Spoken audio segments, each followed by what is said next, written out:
மற்ற நிச்சயம் நல்லதே விரும்ப முருகானந்தன் ஜெய்பிரின் சேனலுக்காக. உங்களுக்கு தெரியும், நான் தொடர்ந்து விறகடுப்பு தான் கடந்த 2 ஆண்டுகளாக பயன்படுத்திட்டு வரேன். அப்போது அந்த விறகடுப்பை எரிக்கிறதுக்கு ரொம்ப எளிதான வழி சருகுகள். இது போன்ற காய்ந்த இலை சருகுகள். இது எல்லா சாலையை ஓரத்துலையும் பார்த்திங்கன்னா குவிஞ்சு கிடக்கும். மரங்கள் எங்கே அதிகமாக இருக்கோ அங்கெல்லாம் குவிஞ்சு கிடக்கும்.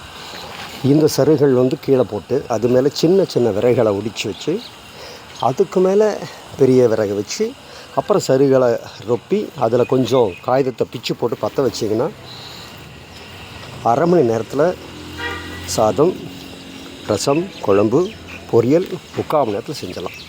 அவ்வளோ திபுன்னு எரியும். நான் அப்படி தான் பண்ணிகிட்ருக்கேன்.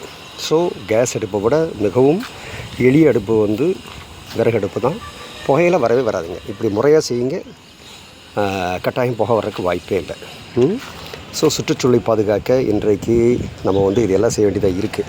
வீணாக போகிற விறகுகள், வீணாக போகிற சருகுகள், வீணாக போகிற தேங்காய் மட்டைகள் இவைகளை எல்லாம் பயன்படுத்தினாவே நம்முடைய எரிபொருள் சிக்கனத்தை ஈஸியாக நம்ம வீடுகளில் கொண்டு வந்துடலாம். நன்றி, வணக்கம்.